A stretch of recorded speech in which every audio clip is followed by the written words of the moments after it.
Somewhere right now, a 58-year-old is sitting at their kitchen table with a Social Security statement in one hand and a calculator in the other, and they feel okay. Not great, not rich, but okay. The number on that page says they'll get a few $1,000s a month starting in a few years, and when they add it to their savings, the math seems to work. They breathe a little easier. They go to bed that night thinking retirement is still possible. Here's the uncomfortable part. That feeling of relief is built on a number that was never designed to tell them the truth, and that's just the first crack in a plan that almost everyone is quietly standing on. Maybe that sounds familiar. Maybe that's you, or your parents, or someone you love, doing the same quiet math at their own kitchen table, trying to convince themselves that the plan they built decades ago is still going to hold up. For most of the last century, that kind of confidence made sense. You worked, you saved a little, you collected a pension or a Social Security check, and retirement was simply the reward waiting at the end of the road. It was almost boring in how predictable it was supposed to be. That's not the world anymore. And the strange part is, nobody sent out a memo announcing that the rules had changed. There was no headline that read, "Retirement just got harder in 5 different ways at once." It happened quietly, in the fine print of statements nobody reads closely, in research papers nobody outside the finance industry ever sees, and in slow-moving trends that don't feel dangerous until you finally add them all together. This isn't a video about spending too much on coffee or not saving enough in your 20s. You've heard that 1,000 times, and honestly, it was never the real problem. This is about something bigger and much less talked about. 5 separate forces that have been quietly breaking at the same time, each one chipping away at the retirement that people were promised. Most people don't know about a single one of them. By the end of this video, you'll understand all 5, and you'll understand why the generation walking into retirement right now got the worst version of almost every rule. Let's start with that statement. Every year, the Social Security Administration mails out a piece of paper that tells you what your future benefit will be. It feels official. It feels precise. It feels like a promise written in ink. What almost nobody realizes is that the number on that page isn't expressed in real, spendable, today's grocery store dollars. It's expressed in something called wage index dollars. That means your past earnings get adjusted upward based on how much wages have grown across the entire economy. And wage growth, historically, has run faster than inflation. So the number gets inflated. Not lied about exactly, just dressed up. You look at it, you feel reassured, and you build a retirement plan around a figure that overstates what your money will actually be worth by the time you get to use it. Think about it like a scale at a bakery that's been quietly calibrated to read a little heavy. Every loaf of bread still comes out the same size, but the number on the scale tells you it's bigger than it is. You're not being robbed, you're just being shown a version of the truth that makes you feel more comfortable than you should. That's crack number 1.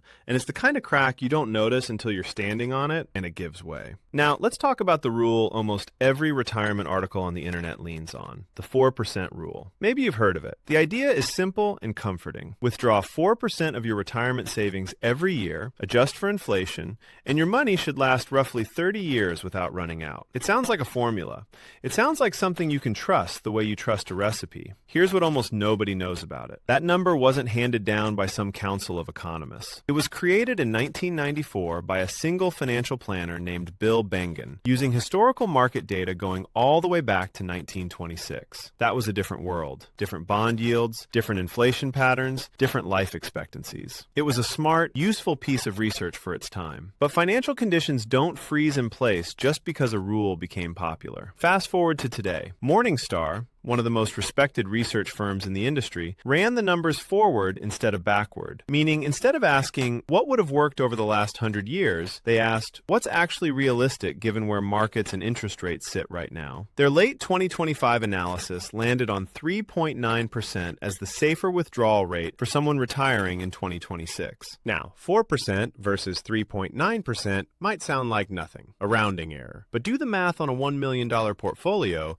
and that gap is $1,000 a year, every single year for the rest of your retirement. And that's not even the real story. The real story is why the number moved. Morningstar isn't using the rosy average returns of the 20th century. They're using more conservative, forward-looking assumptions about what markets are actually likely to do from here. In plain terms, the tool everyone has been using to plan their retirement was built for conditions that no longer exist. And the updated version says you have less room to spend than you thought. That's crack number 2. And this next one is the one almost nobody explains correctly, even though it might be the single most important concept in all of retirement planning. Picture 2 people. Both retire with exactly $2 million.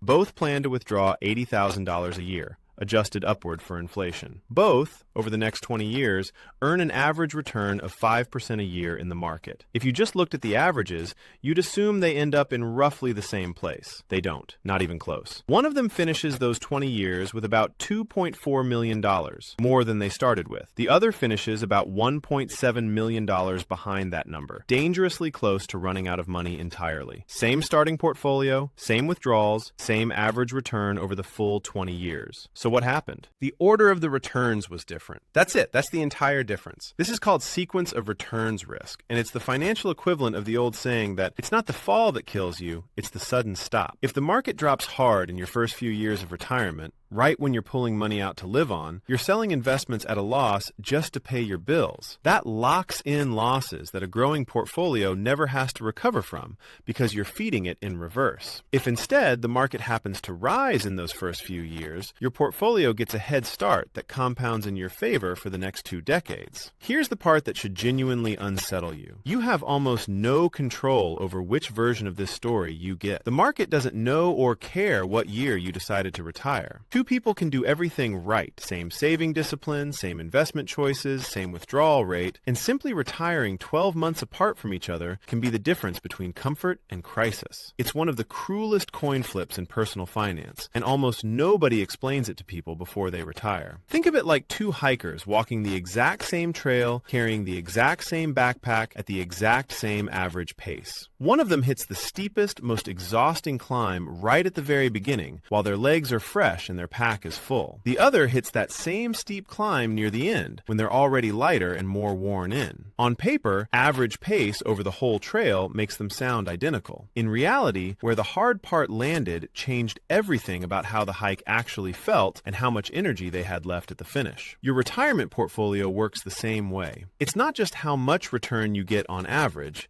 it's when the bad years show up relative to when you start pulling money out. So now you understand why the timing of retirement matters so much more than people realize. Which brings us to a decision millions of people are making right now, one that feels like a dream and quietly turns into a trap. Retiring at 62 instead of 67. Sounds like winning. 5 extra years of freedom. 5 extra years of mornings that belong to you. But look at what actually happens underneath that decision. First, you lock in a permanently lower Social Security benefit. Not temporarily lower, permanently, for the rest of your life. Second, you stretch out the most fragile years of your retirement. The exact early withdrawal years where sequence of returns risk does the most damage by an extra 5 years. You're not just retiring earlier, you're extending the danger zone. And then there's a third layer that almost nobody talks about. New research is showing that early retirement can actually accelerate cognitive decline. Think about that chain reaction for a second. Retiring early increases the risk of your mind sharpening more slowly and aging faster, which then directly impairs the very decision-making you'll need to manage your finances correctly for the next 30 years.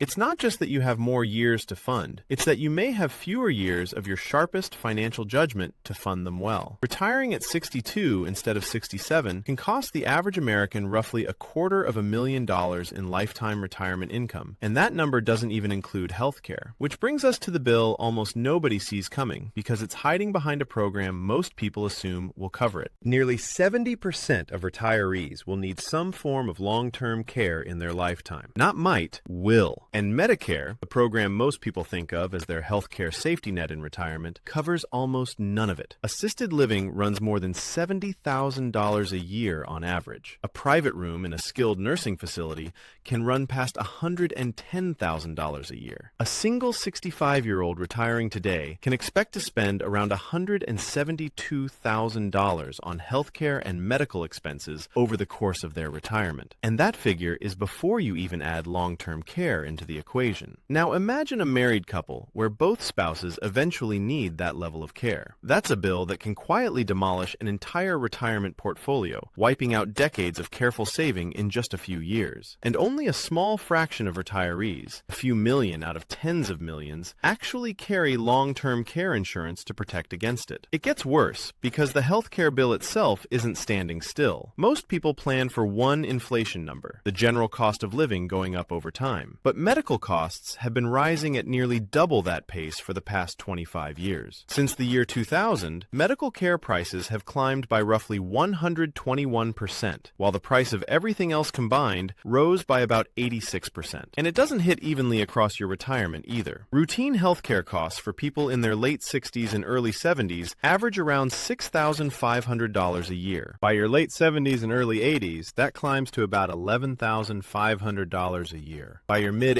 and beyond, it's around $20,000 a year. Your body needs more care exactly as your medical bills are accelerating, exactly as your income is fixed. You're not planning for one kind of inflation in retirement, you're planning for two, and the second one is running much harder than the first. Now here's a risk that sits quietly underneath everything else, one that almost no retirement plan on paper accounts for. Nearly 30% of adults over the age of 65 have some measurable decline in their ability to make sound financial decisions. About 14% are living with dementia. Another 15% have what's called mild cognitive impairment, a real measurable decline that doesn't meet the clinical threshold for dementia but still affects judgment. Put those together, and close to a third of people managing their own retirement savings in their 70s and 80s may be doing it with compromised decision-making, often without even realizing it themselves. And the warning signs show up earlier than you'd think. Researchers looking at Medicare patients found that people who were later diagnosed with dementia had already started showing declining credit scores 2.5 years before the diagnosis came. Missed payments, small financial slips, all happening quietly, years before anyone noticed anything was wrong. The people making the biggest financial decisions of their lives, how much to withdraw, when to sell, who to trust with their money, are frequently doing it during the exact years when their judgment is most likely to be silently eroding. Now let's zoom out, because so far this has sounded like a story about individual bad luck. It isn't. There's one generation absorbing almost all of these forces at once, and it's barely part of the conversation. Baby boomers get every retirement headline, but the generation actually walking into the eye of this storm right now is Gen X. They've lived through 8 separate recessions. They watched education costs, healthcare costs, and housing costs climb faster than their paychecks. And the numbers tell the story in stark terms. Gen X workers, on average,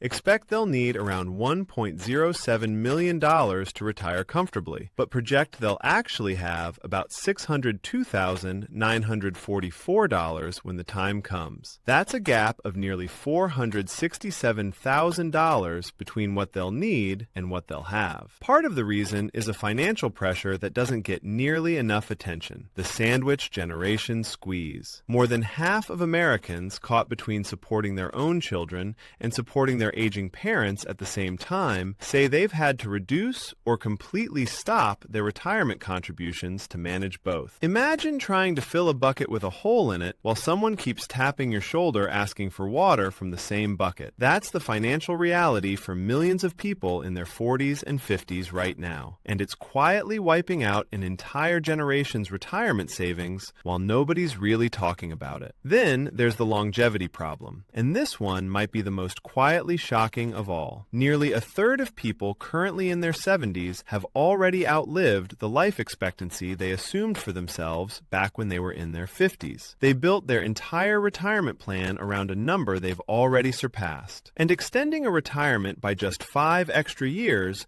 raises the risk of running out of money by 41%. Today, 1 in 4 70-year-old men can expect to live to 92. 1 in 10 could live to 96. For women, about 1 in 20 70-year-olds has a real chance of reaching 100. The plan almost everyone built wasn't designed for the life they're actually going to live. It was designed for a shorter one. And finally, the piece that ties every other piece together with almost poetic cruelty. The Social Security Trust Fund is projected to run low by 2033. When that happens, unless Congress steps in, benefits are expected to automatically drop somewhere between 20 and 25% for everyone receiving them. Now ask yourself, which generation reaches full retirement eligibility right around that exact year? Gen X. The same generation that lived through 8 recessions. The same generation squeezed between raising kids and caring for aging parents. The same generation that got the worst version of the shift from pensions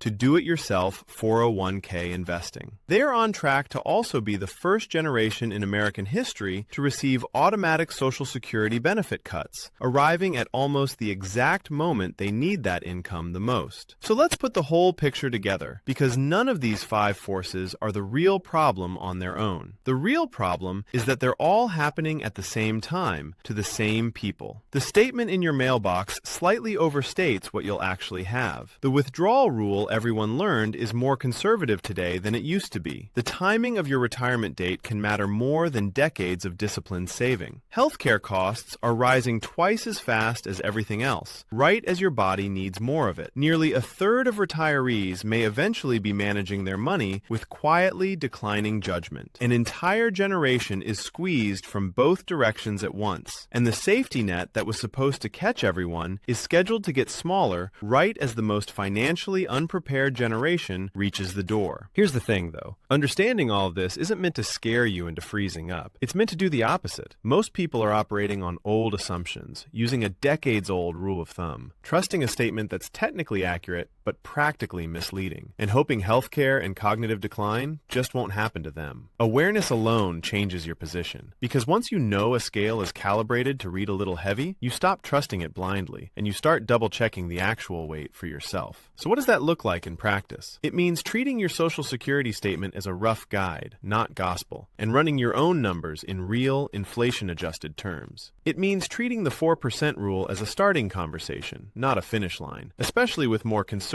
forward-looking research now suggesting a lower number for anyone retiring in the next few years. It means understanding that the first 5 years after you stop working are the most fragile years of your entire financial life, and having a plan for what happens if the market drops right when you need it to rise. It means budgeting for healthcare like it's its own separate, faster-growing expense category, because it is. It means having honest conversations while your judgment is still sharp about who you trust to help manage your money later, instead of waiting until a crisis forces the conversation. And it means recognizing that if you're in the generation caught between growing kids and aging parents, protecting even a small, non-negotiable slice of your own retirement contributions isn't selfish. It's the only way there's anything left for you to retire on at all. It also means rethinking what protection looks like in a plan built for a world like this. A cushion of cash, or something more stable than stocks, set aside specifically to cover a year or two of living expenses, can be the difference between selling investments at a loss the moment the market drops and simply waiting it out until things recover. It means treating long-term care planning as a real separate line item, something to at least think through and price out while you're still healthy enough to have options and a clear head to weigh them, instead of leaving it as a problem for future you to solve during a crisis. And it means building in a second set of eyes for later in life. Whether that's a trusted family member, a financial advisor, or simply a habit of reviewing your accounts together with someone you trust, so that if judgment ever starts slipping, it doesn't slip